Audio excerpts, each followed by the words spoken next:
Olá, professora, bom dia. Meu nome é Guilherme e eu vou apresentar um pouquinho sobre o nosso trabalho, o governo eletrônico e a comunicação com a sociedade. Nesse trabalho, a gente fez uma divisão e eu fiquei responsável pela parte da comunicação pública no ambiente digital e eu vou trazer alguns exemplos. Basicamente, no que consiste a comunicação pública no ambiente digital? A facilitação do acesso à população e à sociedade no geral no quesito de informações e acesso a serviços. A gente tem exemplos aqui no Brasil da questão do governo eletrônico, do e-gov, mas a gente tem países como a Estônia e a Finlândia, que são países centrais nessa discussão e que conseguiram, lá na década de 90, criar todo um sistema. A Estônia, se eu não me engano, é o país que tem o melhor governo eletrônico que funciona 100% de acesso aos cidadãos. Eu trouxe alguns dados aqui para apresentar. Primeiro, referente ao artigo do governo eletrônico ao governo aberto, a evolução tecnológica e o protagonismo do cidadão, da Camila Reis, perdões, e do Felipe Gomes. Eles apresentam como marco inicial aqui no Brasil a criação do Instituto de Governo Eletrônico, o IGOV, nos anos 2000. E eles colocam que a partir desse momento ocorreram uma série de outras criações que eu vou apresentar aqui rapidinho.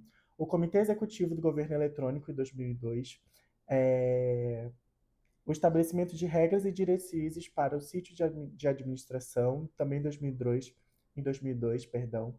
A criação da lei do pregão eletrônico, também de 2002, e a criação do portal da transparência, esse também muito importante no próximo quesito que eu vou citar aqui nas questões, mas que o acesso à informação da sociedade e a accountability também, que é aqui do quesito da transparência.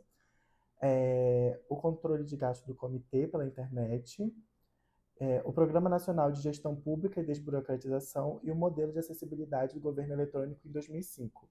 Em 2006, o Portal da Inclusão Digital, a Lei de Acesso à Informação em 2011, o Programa de Cidades Digitais e o Marco Civil da Internet em 2014, e tem outros aqui também. Mas o que eu acho importante citar também, referente a que a gente pesquisou nesse artigo, é que nos anos de 2020, né, o governo digital de 2020 a 2022 pretendia digitalizar 100% dos serviços públicos.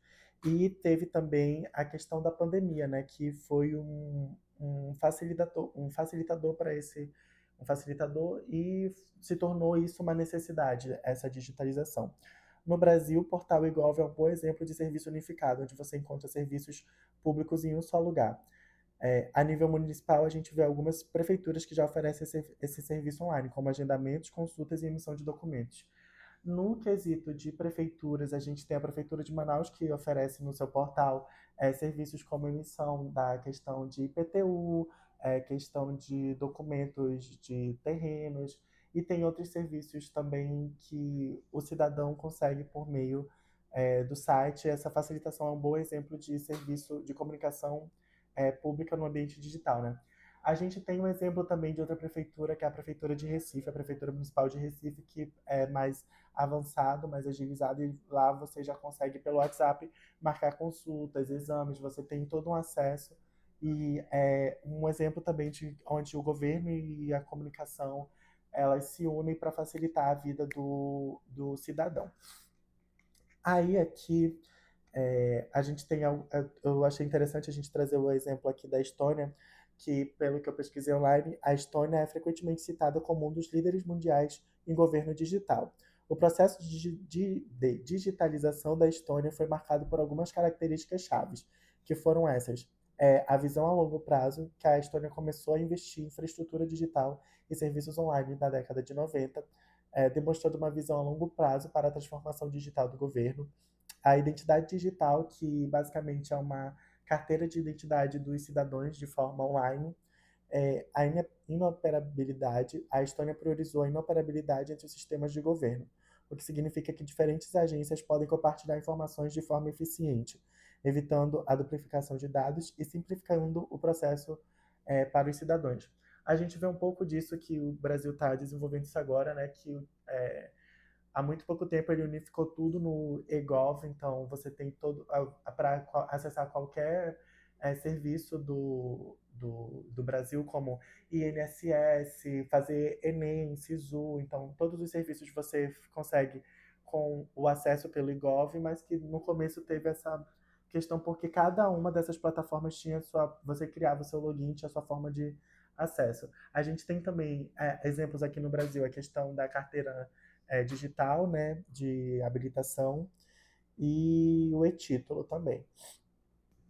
Na questão de ferramentas e iniciativas do governo digital, a gente tem, para além dos aplicativos, né, as ferramentas digitais como assistentes virtuais e mensagens via WhatsApp que buscam facilitar esse acesso e compreensão. E outra forma muito legal também dessas ferramentas que visam facilitar o acesso à comunicação com a sociedade é a questão das ferramentas de acessibilidade, que geralmente todos os sites têm.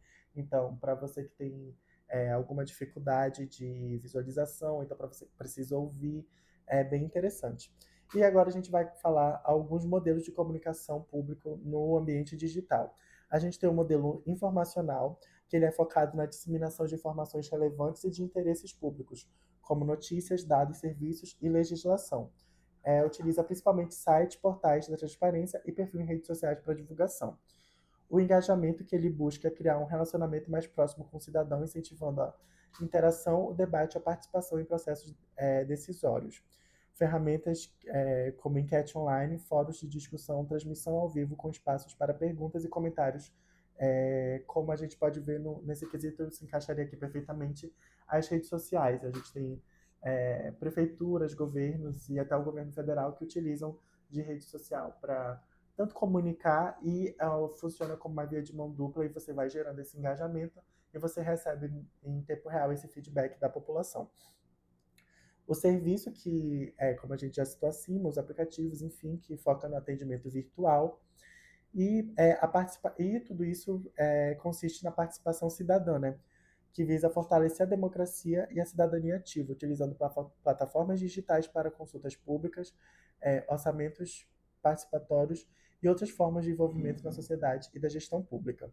E para exemplos práticos da comunicação pública, a gente tem, por exemplo, as transmissões de lives nas redes sociais, e a gente tem como exemplo a Câmara Municipal e a Assembleia, que fazem as transmissões em live em tempo real das sessões plenárias, a criação de chatbots e assistentes virtuais, desenvolvimento de aplicativos móveis, criação de newsletters e listas de transmissão. Esse também é um fato muito interessante, eu vejo o governo federal. A prefeitura de Manaus por um tempo teve também, mas eu acho que por conta do período eleitoral caiu, mas a prefeitura tinha um canal de transmissão via WhatsApp, então você recebia as informações diretamente no seu WhatsApp, e isso é muito legal também, é uma forma de comunicar com a sociedade e se transformar mais acessível, porque nem todo mundo tem acesso às redes sociais. Transparência e accountability, que é a divulgação de informações online que contribui para a transparência da gestão pública e do controle social. E é interessante esse ponto porque fica muito mais fácil você ter esse acesso à informação de o que está sendo gasto, como o município, como o estado, como o governo está utilizando o dinheiro do contribuinte. E tem também o quesito da redução de custos e personalização e segmento, que a redução de custos é você ter uma eficiência online nessa emissão, né, de documentos, nos serviços que você oferece, e a personalização e segmento é de você conseguir destinar com qual público você vai falar.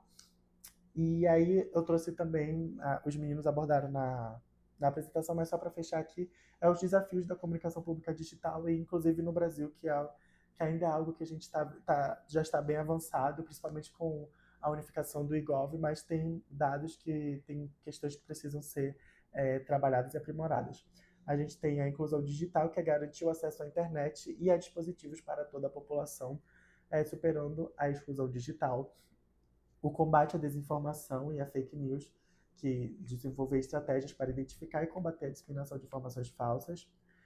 Linguagem e acessibilidade, que é utilizar linguagem clara, acessível e inclusiva, considerando as diferentes necessidades do público. A segurança e a privacidade de dados, a gestão da reputação online, a capacitação dos servidores públicos e engajamento qualificado e regulamentação e governança, que essa parte essas três partes finais são tanto da participação da sociedade nesses serviços, e a regulamentação seria as leis e como que o governo vai lidar com isso tudo. É isso, eu acho que ficou um pouquinho grande, mas era basicamente essas coisas que eu queria falar na nossa apresentação. E é isso. Obrigada, professora. Um beijo, bom dia.